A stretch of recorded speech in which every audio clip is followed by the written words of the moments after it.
Doctor ইউনূসের মতো একজন আন্তর্জাতিক মানের ঘুঘু কি একথা বুঝতে পারছিলেন না যে তিনি আওয়ামী লীগকে নিষিদ্ধ করলে তাতে কি কি পরিণতি ভোগ করতে হতে পারে? তাহলে তিনি কেন এই বাজি ধরলেন? শনির দশায় পড়বেন জেনেও তিনি কেন শনিবারে আওয়ামী লীগ নিষিদ্ধের সিদ্ধান্ত নিলেন? তারা আগের চেয়েও বেশি শক্তিশালী হয়ে ওঠার জন্য আওয়ামী লীগকে নিষিদ্ধের দাবিকেই বেছে নেয় এবং মাঠে নামে। এরপর তো আওয়ামী লীগের আর পেছনের দিকে যাওয়ার কোনো জায়গা নেই। আওয়ামী লীগের সঙ্গে তার দেশি বিদেশি রাজনৈতিক বন্ধুদেরও নেই, আছে কি? তাহলে এই মিলিত শক্তি কি শেষ হয়ে যাবে, নিশ্চিহ্ন হয়ে যাবে?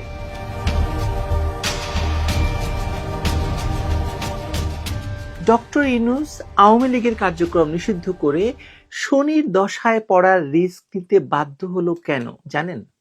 আসুন ঘটনাগুলো একটু একটু করে সাজাই বা সাজানোর চেষ্টা করি। ডক্টর ইউনূস আর তার সন্ত্রাসী বাহিনী দেশের ভেতর একের পর এক অঘটন ঘটিয়ে দেশটিকে একটি সম্পূর্ণ জঙ্গি রাষ্ট্রে পরিণত করে ফেলেছিল। ওদিকে মানবিক করিডোরের নামে মিয়ানমারের বিদ্রোহীদের হাতে মার্কিন অস্ত্র পৌঁছে দেওয়ার যে কাজটি ডক্টর ইউনূস ও তার নিরাপত্তা উপদেষ্টা মিলে করে ফেলেছেন, তাতে সেনাবাহিনীকে রাজি করানো যাচ্ছে না বলে বাজারে জোর গুজব চলছে। ভারত পাকিস্তান শুরুর পর বাংলাদেশের মাটিকে ব্যবহার করে ভারতের পূর্বাঞ্চলীয় রাজ্য সমূহকে অস্থির করে তোলার জন্য পাকিস্তানি দেদারসে বাংলাদেশে আসার সুযোগ করে দেওয়া হয়েছে। যে কোনো সময় ভারতের পক্ষ থেকে পশ্চিম পাকিস্তানে যেমন জঙ্গি আস্তানা ধ্বংসের জন্য মিসাইল হামলা চালানো হয়েছে, তেমনটি বাংলাদেশের ক্ষেত্রে না ঘটলেও অফিসিয়ালি ডক্টর ইউনূসের সরকারকে আন্তর্জাতিক অঙ্গনে প্রশ্নের মুখোমুখি করবে ভারত, তাতে কোনো সন্দেহ নেই। দেশের অর্থনীতি ধসে পড়েছে, কোনো বিদেশি বিনিয়োগ নেই, লক্ষ লক্ষ শ্রমিক বেকার, কারণ কারখানা বন্ধ, বিদেশি অর্ডার বন্ধ। ভারত ট্রান্সশিপমেন্ট বাতিল করে দেওয়ায় বা বন্ধ করে দেওয়ায় পণ্য পরিবহনের ব্যয় বেড়ে যাওয়ায় যে সস্তা পণ্যের প্রতিশ্রুতি বিদেশি কোম্পানিগুলোকে দেওয়া হয়েছিল বাংলাদেশের পক্ষ থেকে, তা বন্ধ হওয়ার জোগাড়। শেয়ার বাজার থেকে নাকি এই 9 মাসে 85,000 কোটি টাকা উধাও হয়ে গেছে। 25,000 কোটি টাকা এরই মধ্যে বিদেশে পাচার হয়ে গেছে। বিদ্যুৎ পরিস্থিতি থেকে শুরু করে দ্রব্যমূল্য কোনো কিছুর সঙ্গে ইউনূসের সরকার পেরে উঠছে না।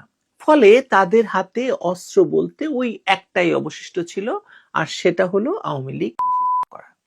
আপনাদের হয়তো মনে থাকবে যে বিগত মার্চ মাসে ডক্টর ইউনূস বিবিসিকে সাক্ষাৎকার দিয়ে বলেছিলেন যে আওয়ামী লীগকে নিষিদ্ধ করার কোনো চিন্তা তার সরকারের নেই বা পরিকল্পনা নেই। জুলাই সন্ত্রাস নিয়ে আওয়ামী লীগের কাঁধে দায় চাপানোর জন্য জাতিসংঘকে দিয়ে একটি ফরমায়েশি রিপোর্ট তৈরি করেছিল ডক্টর ইউনূস। আপনাদের নিশ্চয়ই মনে থাকবে সেটি। তার ৩৭০ নম্বর অনুচ্ছেদে জাতিসংঘের ফ্যাক্ট ফাইন্ডিং কমিটি স্পষ্ট ভাষায় বলেছিল যে রাজনৈতিক দল নিষিদ্ধ করার চিন্তা থেকে বিরত থাকুন, যা বাংলাদেশকে বহুদলীয় গণতন্ত্রে ফিরে যাওয়ার পথে বাধা তৈরি করবে এবং বাংলাদেশের ভোটারদের একটি বিরাট অংশের ভোটকেই কার্যত অস্বীকার করা হবে। ডক্টর ইউনূসের মতো একজন আন্তর্জাতিক মানের ঘুঘু কি একথা বুঝতে পারছিলেন না যে তিনি আওয়ামী লীগকে নিষিদ্ধ করলে তাতে কি কি পরিণতি ভোগ করতে হতে পারে? তাহলে তিনি কেন এই বাজি ধরলেন? শনির দশায় পড়বেন জেনেও তিনি কেন শনিবারে আওয়ামী লীগ নিষিদ্ধের সিদ্ধান্ত নিলেন? এর কারণ আর কিছুই নয়, শত চেষ্টা করেও তিনি আওয়ামী লীগকে ভাঙতে পারছিলেন না। 2024 সালে আওয়ামী লীগকে ক্ষমতাচ্যুত করার পর থেকে তিনি দেশি বিদেশি সকল সোর্স ও ক্ষমতা দিয়ে চেষ্টা করেছেন আওয়ামী লীগকে বের করে আনতে, একটি নতুন দল করতে, যে কারণে তার সন্ত্রাসীরা সেনাপ্রধানের উপর দোষ চাপিয়ে একটি রিফর্মড আওয়ামী লীগের গল্প সকলকে গেলানোর চেষ্টা করেছিল। এটা যে মিথ্যে ছিল সেটা কারোরই বুঝতে অসুবিধা হয়নি, বরং সে কারণে হাসনাত সার্জিসের রাজনৈতিক ক্যারিয়ার হুমকির মুখে পড়ে। সেনাবাহিনীকে চেতিয়ে তারা বাংলাদেশের রাজনীতি করবে এমন শক্তিহীন দেশের সেনাবাহিনী হয়েছে বলে তো মনে করার কোনো কারণ নেই, আছে কি? ফলে তারা আগের চেয়েও বেশি শক্তিশালী হয়ে ওঠার জন্য আওয়ামী লীগকে নিষিদ্ধের দাবিকেই বেছে নেয় এবং মাঠে নামে। তার আগে ডক্টর ইউনূস বেছে নেন সাবেক প্রেসিডেন্ট আব্দুল হামিদ সিদ্দিকী এবং নারায়ণগঞ্জের সেলিনা হায়াৎ আইভীকে। বহু ধরনের চাপ প্রয়োগ করে তাদেরকে দিয়ে শেখ হাসিনার বাইরে নতুন আওয়ামী লীগ গঠনে প্রায় সফল হয়ে উঠেছিলেন বলে কোনো কোনো সূত্র দাবি করছে।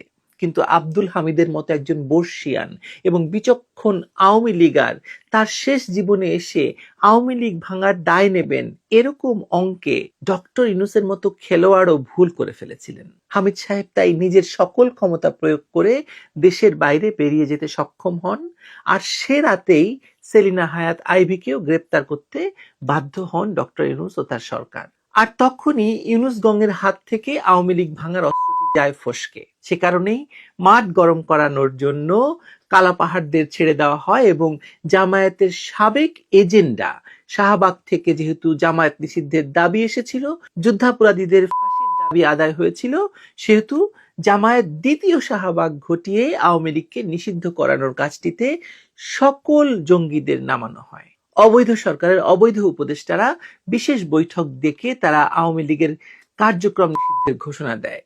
সবকিছু ছিল সাজানো এবং চরম প্রেডিক্টেবল। রাজনীতির শিশু এটি বুঝতে পারছিল যে এদেরকে যমুনা থেকে শাহবাগে সরিয়ে দিয়ে সেখানে বসিয়ে রাখা হবে এবং উপহার হিসাবে নিষিদ্ধের ঘোষণাও দেওয়া হবে। তারপর দেশি বিদেশি যে কোনো চাপকে মোকাবিলা করার জন্য নতুন কোনো ইস্যু তৈরি হবে। দেখবেন আগামী 2-1 দিনের মধ্যেই হয়তো নতুন ইস্যু সৃষ্টি করে আওয়ামী লীগকে নিষিদ্ধের যে ইস্যু তা চাপা দেওয়া হবে। ভারত পাকিস্তান যুদ্ধ শেষ, মার্কিন যুক্তরাষ্ট্রের প্রেসিডেন্টও এখনো হয়তো ভারতের প্রধানমন্ত্রীর হাতে তুলে দেওয়া বাংলাদেশের অবস্থা সম্পর্কে ভাববার ফুরসত পাবেন। আওয়ামী লীগ নিষিদ্ধের ঘোষণা আসার পর দলটির সভানেত্রী শেখ হাসিনার সংক্ষিপ্ত বক্তব্যটি একটু লক্ষ্য করুন। তিনি বলেছেন যে কম্প্রোমাইজ করলে তিনি এখনই দেশে যেতে পারেন, কিন্তু তিনি সেটা করবেন না। আন্তর্জাতিক সম্প্রদায় এখনো শেখ হাসিনার সঙ্গে যোগাযোগ রাখছেন এবং তাকে এখনো ফিরিয়ে এনে ক্ষমতা দেওয়ার কথাও আলোচনায় আছে। সেটা বিদেশি গণমাধ্যমগুলোতে কান পাতলে আপনারাও বুঝতে পারবেন। কিন্তু শেখ হাসিনার একটাই কথা, no compromise, country is not for sale. তাহলে এই জালিম ও জুলুমের শেষ কোথায়? এরপর তো আওয়ামী লীগের আর পেছনের দিকে যাওয়ার কোনো জায়গা নেই। আওয়ামী লীগের সঙ্গে তার দেশি বিদেশি রাজনৈতিক বন্ধুদেরও নেই, আছে কি? তাহলে এই মিলিত শক্তি কি শেষ হয়ে যাবে, নিশ্চিহ্ন হয়ে যাবে? অত সোজা। এত বড় একটি রাজনৈতিক শক্তি নিশ্চিহ্ন হয়ে গেলে বাংলাদেশকে নিশ্চিহ্ন হয়ে যেতে হবে, কিন্তু সেটা তো বাস্তবতা নয়। বাস্তবতা হলো এটাই যে সকল সুযোগ পেয়েও আওয়ামী লীগ সভানেত্রী শেখ হাসিনাকে বিগত আগস্ট মাসে তারা খুন করতে পারেনি। তাকে দেশের সেনাবাহিনী সসম্মানে বিদেশে রেখে আসতে বাধ্য হয়েছে। এখনো প্রেসিডেন্ট বর্তমান, এখনো সেনাপ্রধান বর্তমান, তারা আওয়ামী লীগ সরকারের নিয়োগপ্রাপ্ত। তাদের সরানো সম্ভব হয়নি এই ক্ষমতাবান সন্ত্রাসীদের পক্ষে। এতে কি প্রমাণিত হয়? এতে প্রমাণিত হয় যে অত গুড় আসলে আচ্ছের নয়। আওয়ামী লীগের শক্তিকে আন্ডারমাইন করার মতো নির্বুদ্ধির মানুষ এই ইউনূস নন। তার দুর্মতি হয়েছে, তাই শনির দশায় পা দিয়েছে। এখন আওয়ামী লীগ নিষিদ্ধের পরবর্তী ঝড়ে তার পাঞ্জাবি নাকি প্যান্ট খোলে সেটাই দেখতে থাকুন। আমি দেখতে পাচ্ছি একটিমাত্র স্পার্কের অপেক্ষা। কোত্থেকে কোন আগুনে তিনি পুড়তে যাচ্ছেন সেটা আপনি আমি হয়তো জানি না। শুধু জানি যে ডক্টর ইউনূসের মতোই এরকম লোভী শাসকের জন্য কবিরা লিখে গিয়েছেন, তোমারে বধিবে যে গোকুলে বাড়িছে সে। এখন দেখতে থাকুন, রাজনীতি বুঝতে বুঝতে আপনি ঠিকই একদিন বিশেষজ্ঞ হয়ে উঠবেন, তাতে কোনো সন্দেহ নেই। ভালো থাকুন।